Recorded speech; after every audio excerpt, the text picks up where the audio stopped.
Now, I was moving furniture around and I found a whole folder of very old art that I'd purchased some time ago and completely forgotten about. I bought this in a job lot at an auction, and I believe the gentleman who painted these was some sort of furniture or architect, possibly an architect actually. I've done a little bit of Googling now, but I remember Googling when I first bought the paintings, and I'm sure he was an architect.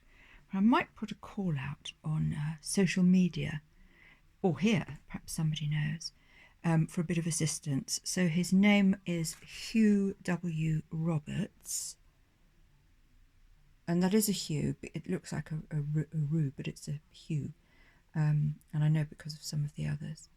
I would suggest that these are copies. So we would say, a copy of perhaps an etching or something that was already in existence. Perhaps I'll Google that. I rather like the watering can. It's quite quaint. So yes, I'll try and find out who was. Perhaps he was in some sort of interior designer or something, but I'll try and find out. So I absolutely adore. I really like this kind of unfinished style. I think it looks. It hasn't been over stylized. Do you see?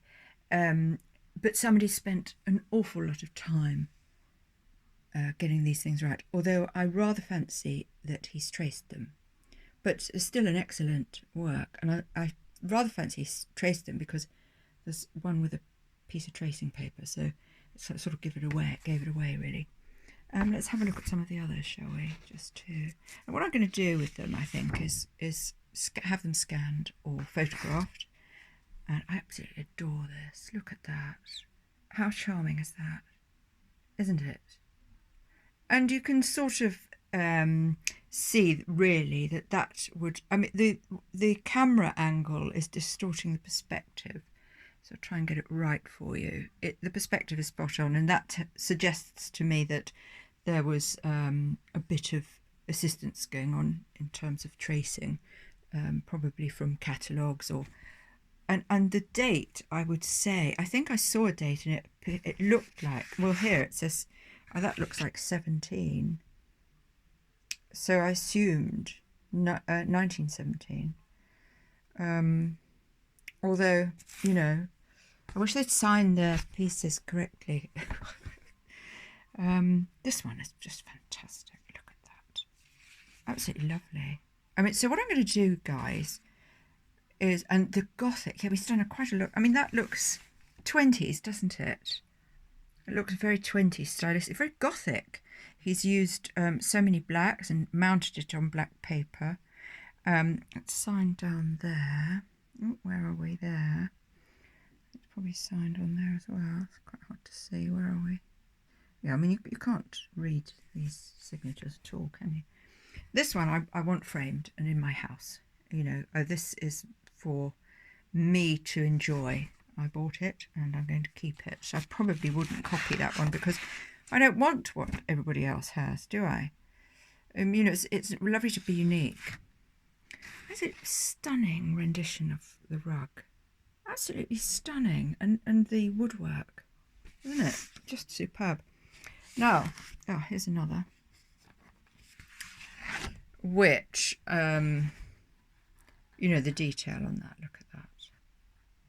Absolutely fantastic. And framed in the right frames, a sympathetic frame with a sympathetic mount, you would get the best out of that.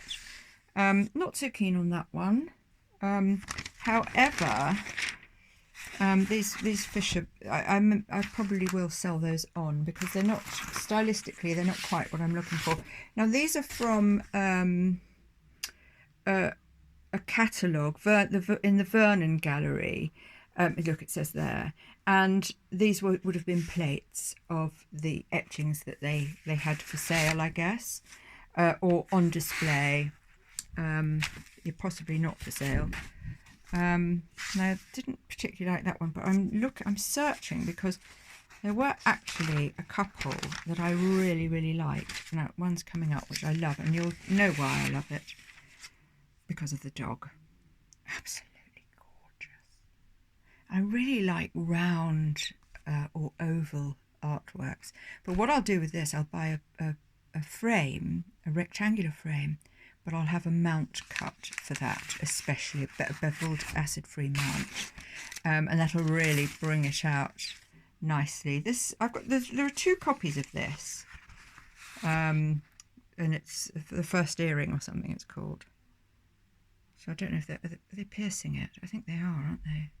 Brutal. Of course, I pierced my kids' ears for it when they were very young. So there's 2 of those, so I can sell those on, and without, guilt, or you can hold on to things, you don't really need them. This lovely, I suppose, a vestibule hall. Look at that chair. I mean, I'd die for that chair. You can really feel the velvet, can't you? There. Quite like this one. It's a cute little lady. She's quite nice, isn't she? And another very gothic looking piece. Now this one I thought would probably look great copied and put through my processes to improve the the lightness and the brightness. Really, it's got quite dark and sucked in, hasn't it? But I like that sort of gothic feel. But there's a window there which can hardly be seen, and there are paintings on the walls which are very faint, and some sort of fireplace here. And if I could scan that in and really bring those out, I think that would work a treat. Now these I thought were pretty marvellous too.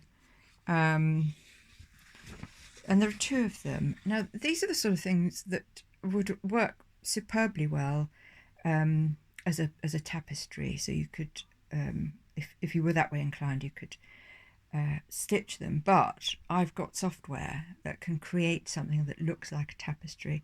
So I think I'm going to copy these and print them onto a textured paper and put some a filter on. It's like a filter really that looks like stitching, and I think they could probably go in my hallway, which I'm just about to decorate, and I'm very excited about that. So here's the cover. So these were engravings from the works of British artists in the National Gallery, presented to the nation by the late Robert Vernon, Esquire. Very interesting. Okay, so what does that say? Under the patronage of Her Most Gracious Majesty the Queen, H.O.H. Prince Albert, the trustees of the National Gallery. Okay, so it looks like those pieces of art are engravings from the National Gallery. Not the originals, I hasten to add. Love this. I really, again, a sort of gothic feel, isn't it? Something rather rich and tantalising. And there's baby Jesus. Well, he wasn't a baby, was he? Look, there we go, there's Jesus. I mean, I love religious iconography as well. This one, I just adore. It's quite big if you compare it to my hand. So it's quite a big circle there. And this is bathers surprised by a swan. I mean, that's one pervy swan, isn't it? It really is. It was a sort of phallic neck and aggressive beak and screaming women. I mean, gosh. I mean, that's the sort of thing, I suppose. It's pornographic, really, and filled with this sort of symbolism of historic sexism and voyeurism and objectification, etc. I don't know what she's doing. What's she doing? Let me put that down. Is she covering up her private parts or something? I mean, this is. I couldn't put this on Google now. I'd be penalised. I wouldn't get on Instagram either. And then this rather lovely, lush little landscape. Look at that. I mean, how glorious is that? I really like the colours. I think because these have been in a cupboard for years, they haven't faded. I mean, it's a bit muddy, the colours, so I may copy that as well and spruce it up a bit. and give it some modernity for modern homes. If you look very closely, there's a little house down there. I mean, it's just adorable, isn't it? I couldn't tell you which part of the world that was, but I bought these in Chichester, so it wouldn't surprise me if these were the South Downs, somewhere like that. Very nice, very nice. So yeah, that's my little collection that I've sort of discovered anew. I have got some more, but we're going to be decorating the hall in the penthouse.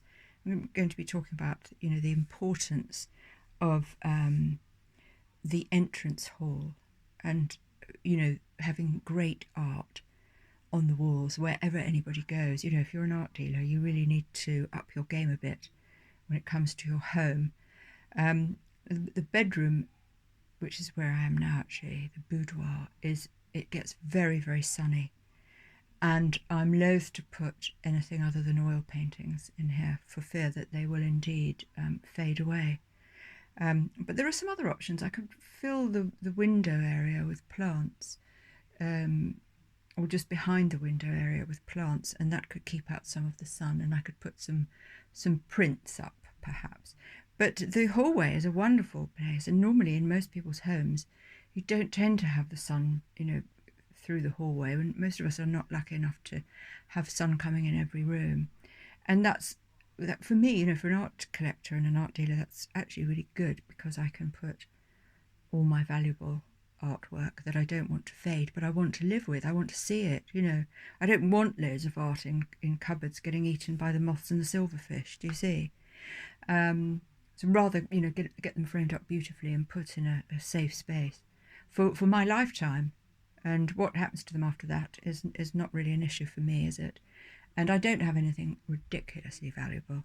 I mean, I probably wouldn't put a Picasso. Well, no, I would actually if I had a Picasso. I don't really like Picasso. I'm not a fan. I think he was a plagiarist. But I wouldn't, put a Picasso up in my hall if if it was going to succumb to the ravages of time. I'd think about putting that in some sort of storage. But it seems such a shame, doesn't it, really? So there we go, a little bit of an art fancier's lecture there. I hope you enjoyed looking at my pictures. It was very nice to have you visit my etchings, darlings, and yeah, enjoy.